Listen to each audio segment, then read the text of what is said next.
It's 9:30 p.m. on a Friday night in Tokyo. After weeks of 12-hour days, Yuki finally has the perfect evening planned until this happens. Yuki speaking. What's the situation? Yuki, thank God you picked up. We have a major incident. The new development server we deployed today at 192.168.20.10.10, nobody can reach it from the main office network. Okay, let me ask you some key questions. First, can you access it when you're physically connected to the server room network? Yes, that works perfectly. But from our department network at 192.168.10.0.0, it's completely unreachable. Got it. Can you ping the server from your workstation right now? Let me try. Request timeout. Request timeout. Nothing. Perfect. I know exactly what this says. Give me 10 minutes to remote in and I'll walk you through the solution. This is a classic routing issue.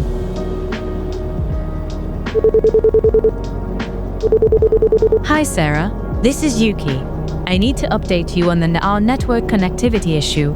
We have a service disruption affecting the development environment. The root cause appears to be missing static routes between network segments. ETA for resolution is approximately 15 minutes. No SLA breach anticipated at this point. Thanks for the quick diagnosis. What's the business impact? The development team can't access the new server, which may delay tonight's deployment.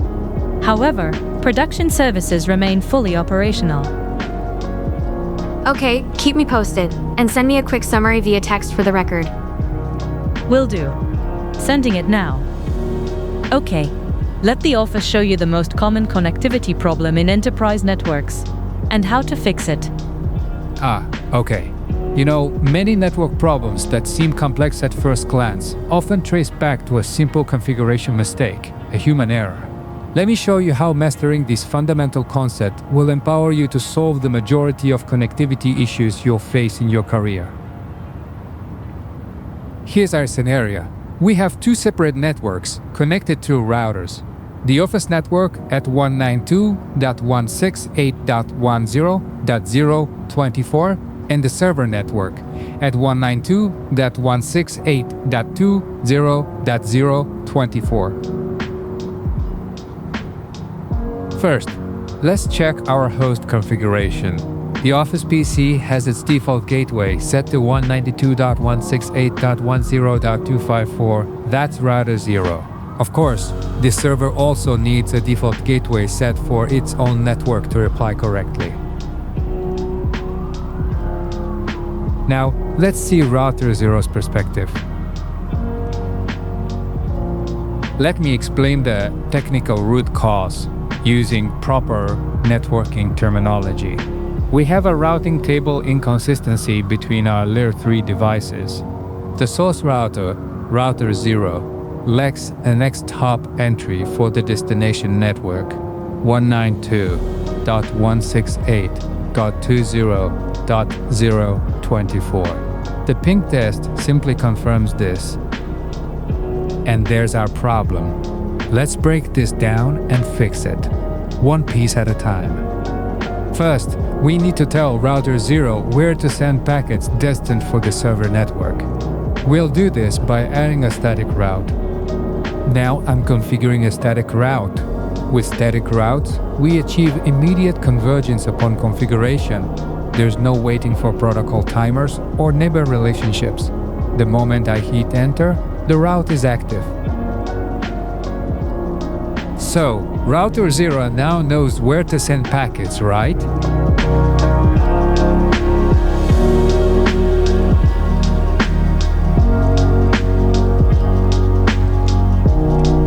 Okay, let's test this from the PC within our packet tracer lab. I'll open its command prompt, type ping followed by the server's IP address and hit enter.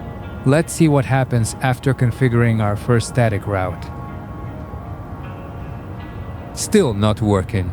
Let's use packet tracer simulation mode to see exactly what's happening to our packets.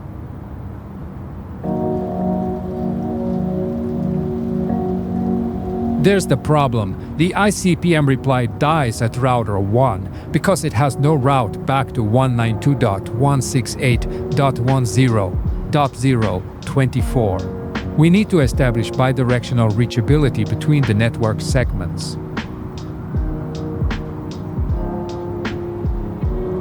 The problem is clear now.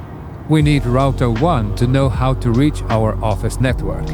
Now router 1 knows to send return traffic back through router 0's interface at 192.168.15.1. If you're not too sure about the traffic flow, maybe take a peek at the diagram on the screen.